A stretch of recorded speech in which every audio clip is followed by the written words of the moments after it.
2টা বাজনের 1 মিনিট বাকি আছে। অহন আমার তাড়াতাড়ি যাইতে হইব।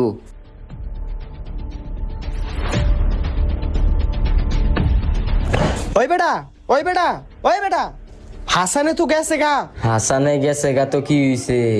তুই তো আসত। ওই তুই কি কস? আরে বেটা হাসানে তো গেছে গা, 2টা তো বাইজা আছে, আয়।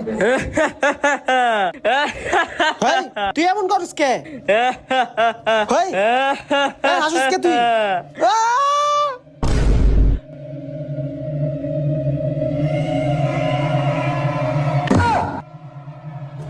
ওই বেটা, ফয়সাল, বেটা কি হইছে তোর? এই এই এই, আরে আমি বেটা, আর এমন করতাছত কে? কি হইছে তোর? ও তুই? আরে বেটা তুই যাওয়ার পরে ওরে ডাক দিলাম, ওই কেমন জানি করলো, তারপর আর আমার কিছু মনে নাই, কিন্তু আমার শরীর হাত পা অনেক ব্যথা করতেছে।